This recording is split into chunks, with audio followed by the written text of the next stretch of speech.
Hi friends, நான் உங்கள் SK. Welcome to encyclopedia தமிழன்.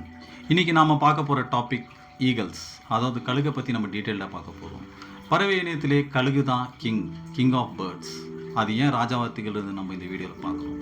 ஒரு கழுகால் 10,000 அடி உயர வரைக்கும் பறக்க முடியும். ஒரு கழுகோட ஐசைட் கண் பார்வை ஒரு நம்ம 8 அடி மாடி பில்டிங்லேருந்து பார்த்தா கீழே ஊறுற எறும்பு கூட அது கண்ணுக்கு தெளிவாக தெரியும். அதாவது நம்மளை காட்டிலும் 8 மடங்கு பவர்ஃபுல்லான ஐஸ் அந்த கழுகுக்கு உள்ளது. சாதாரண பறவைகள் மழை வரும்போது அது கூட தேடி ஓடி போய் ஒளிஞ்சுக்கும். ஆனால் கழுகோ அந்த மேகத்தை கிழிச்சிக்கிட்டு அது வானத்தை நோக்கி பறக்கும். அதனால தான் அது கிங் ஆஃப் பேர்ட்ஸ். சாதாரண பறவைகள் பெருக்கும் இறக்கும், ஆனால் கழுகுக்கு மாத்திரம் 2 சான்ஸ் உள்ளது. அது 2வது சான்ஸ் எடுக்கணும்னா அது ஒரு பெயின்ஃபுல்லான ஒரு ப்ரோசஸை அது கடக்கணும். அது ஒரு மலை உச்சை தேடி போய் அந்த இடத்துல தங்கி அதோட மூக்கை அந்த பீக்கை அந்த மலையில் மோதி அது உடைச்சிடும். அதோட ரெக்கைகளை அதை பிச்சு எரிஞ்சிடும். இந்த ப்ரோசஸ் முடிய ஒரு 150 நாள் ஆகும். அதுவரை அந்த கழுகால் சாப்பிட முடியாது, குடிக்க முடியாது, எதுவும் பண்ண முடியாது.